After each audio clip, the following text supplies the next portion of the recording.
தென்காசி மாவட்டம் இலஞ்சி. இப்போ இந்த போகம் நடுவை நாங்கள் ஆரம்பிச்சிருக்கோம். ஆனால் தண்ணி இல்லை, தண்ணி கம்மியாக இருக்குது. சாரமழை தென்மேற்கு பருவமழை கம்மியாக இருக்க காரணத்தினால நமக்கு தண்ணி இங்கே வந்து சேர மாட்டேங்குது. விளையுதா என்னன்னு கேள்விக்குறியாக இருக்குது. அதும்போது உர ரேட்டுகள்லாம் வந்து ஹை ரேட்டு போயிடுது, வேலைக்கு ஆள் கிடைக்கல.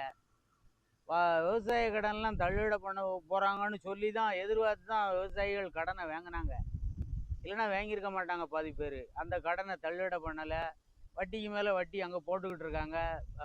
லெட்ரு வேறு வீட்டுக்கு தேடி வருது. அதனால் நீங்கள் அந்த விவசாய கடனெல்லாம் தமிழக அரசை தள்ளுபடி பண்ணணும்.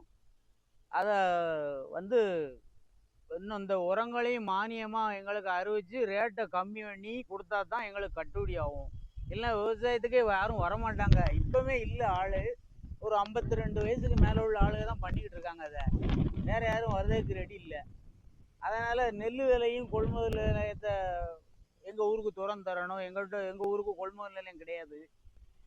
திறந்து தந்து அந்த நெல்லையும் விலையை ஏற்றினா தான் நீங்கள் இப்போ மத்திய சர்க்கார் உரத்தை ரேட்டு கூட்டிருக்கிறது எங்களுக்கு கட்டும்.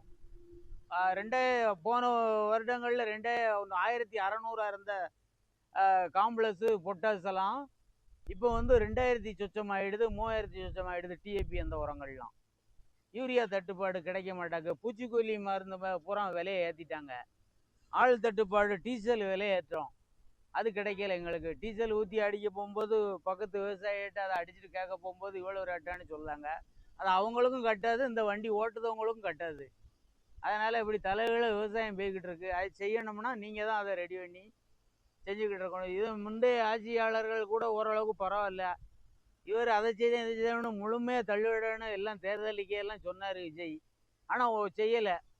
ஒரு குறிப்பிட்ட ஆளுகளுக்கு இத்தனை லட்சம் வாங்கியிருக்கவங்களுக்கு 10,000 5,000 அப்படின்னு சொல்லி ஏகப்பட்ட நிபந்தனைகளை வச்சு தள்ளுவிட பண்ணியிருக்காரு. இதை நீங்கள் விவசாயிகளை ஊக்கப்படுத்தினா தான் விவசாயம் பார்க்க யாரும் ரெடியாக இருப்பாங்க. இல்லைன்னா இப்போ எங்கள் ஊரோடைய 4 வழிச்சாலை வருது, அதுக்கு இல்லைன்னா நீங்கள் அப்ரூவ்டை கொடுங்க, எல்லோரும் அந்த இடத்த விற்றுட்டு போயிடுவாங்க. அந்த நிலைமையில தான் இப்போ இருக்காங்க விவசாயிய. விவசாயம் பார்த்து கட்டாது. நம்ம நாற்று பாவனையிலிருந்து செலவை நீங்களே அக்ரிகல் டிபார்ட்மெண்ட்டை கேட்டு நீங்கள் தெரிஞ்சுக்கலாம். சர்க்கார் கேட்டால் அவங்களே அதை தெரியப்படுத்துவாங்க உங்களுக்கு. எங்கிட்ட கேட்டாலாவது நாங்கள் பொய் சொல்லுவோம் கட்டாதுன்னு சொல்லுவீங்க. அக்ரிகலில் கேளுங்க, அவங்க அந்த புல் கணக்கையும் உங்கள்கிட்ட ஒப்படைப்பாங்க. அதில் எங்களுக்கு கட்டுப்படியாகவே ஆகாது.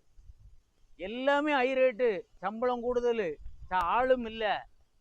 இப்படி இருக்க சூழ்நிலையில் விவசாயம் எப்படி பார்க்கணும்னு தெரியலை.